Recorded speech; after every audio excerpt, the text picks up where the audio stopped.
হরে কৃষ্ণ বন্ধুরা, আপনারা দেখছেন চানাচুর ভাজা হচ্ছে।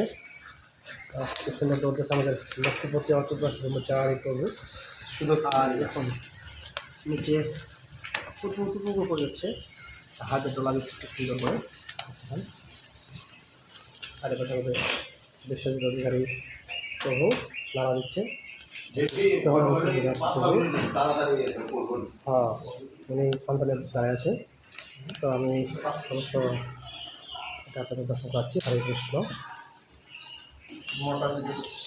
এখানে অনেক সিপ ভেজে হয়ে গেছে, এক ডাবলা সিপ সবজি, বাদাম হচ্ছে অনেক বাদাম, মাছের ভাজা আর খাওয়া মিক্স রাখা দিলাম। এখন দেখেছে কীভাবে হচ্ছে এটা। আমাদের চিত্র একটু নাড়া দিচ্ছে শান্ত দিয়ে। দেখুন প্রায় সুন্দর হয়ে গেছে।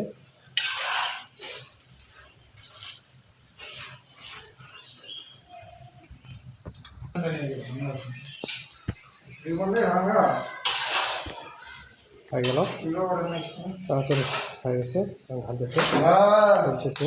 যারা শুদ্ধ, আমরা শুদ্ধ ভক্ত বিন্দু, শুদ্ধ ভক্ত যারা আপনারা বাইরে কিছু খেতে পারেন না, তাদের জন্য এই চানাচুর আপনারা নিতে পারেন। 500 টাকা কেজি, বেশি না। আমাদের বাজারে বাছাইকৃত বাদাম, একবারে বাছাইকৃত বাদাম, বাজার থেকে কিনা বাছাইকৃত বাদাম, কাচ্চু বাদাম, বাছাইকৃত চিপস, বাছাইকৃত বেসন। আপনাদের মাঝে আবার রয়েছে ডিসকাউন্ট হবে, যারা নিতে চান বেশি নিতে ডিসকাউন্ট দেওয়া হবে। খুব বেশি না, আমরা স্বল্প মূল্যে দিচ্ছি। বাজারে 500 টাকা কেজি, আপনারা কিনে এটা বাজার থেকে অনেক উন্নত, মানে বাজার থেকে অনেক উন্নত এবং বাজার থেকে অনেক উন্নত এবং আপনারা যারা নিরামিষ বুঝি বাড়িতে খেতে পারেন না, তারা এই চানাচুর আমাদের নিতে পারে। আমাদের প্রিমিয়াম বক্সে দেওয়া হবে আপনাদেরকে। অর্ডার বাটনে এখন প্লেস করুন, আমাদের পেজে আপনার নক দিন। হরে কৃষ্ণ। দেখুন আমাদের লক্ষ্মীপতি অচ্যুতদাস ব্রহ্মচারী কীভাবে আপনাদের চানাচুর ভাজতেছে দেখুন আপনারা। কি সুন্দর ডলা দিচ্ছে, কুচু করে ডলা দিচ্ছে। কত সুন্দর! হাতটা কীভাবে ডলেছে দেখুন আপনারা। এত সুন্দর করে ডলা দিচ্ছে, যে ডলা দিয়ে নিজ দিয়ে চানাচুর ভাজা হচ্ছে। হরে কৃষ্ণ। আর আমাদের চিত্তহরিদাস ব্রহ্মচারী প্রভু ভাবতেছে আমিও কিছুক্ষণ পরে ডলা দেবো, দাঁড়াও। আমি দেখতেছি ল প্রভু কীভাবে দিচ্ছে ডলাটা, আমিও প্রস্তুতি নিচ্ছি, এই ডলাটা আমিও দেবো।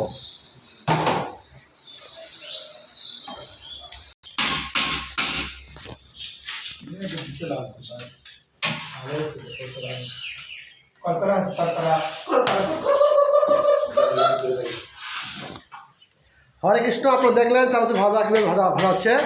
তো আপনারা ভালো থাকবেন, সুস্থ থাকবেন। আর আপনারা অবশ্যই আমাদের লক্ষ্মীপতি অচ্যুতদাস ব্রহ্মচারী প্রভুর চ্যানেলটা সাবস্ক্রাইব করবেন। হরে কৃষ্ণ। আর যারা বেশি নিতে চাবেন অবশ্যই যোগাযোগ করবেন আমাদের প্রভুর কাছে। হরে কৃষ্ণ। আমাদের চিত্তহরি প্রভু দায়িত্ব রয়েছেন, যোগাযোগ করবেন। হরে কৃষ্ণ।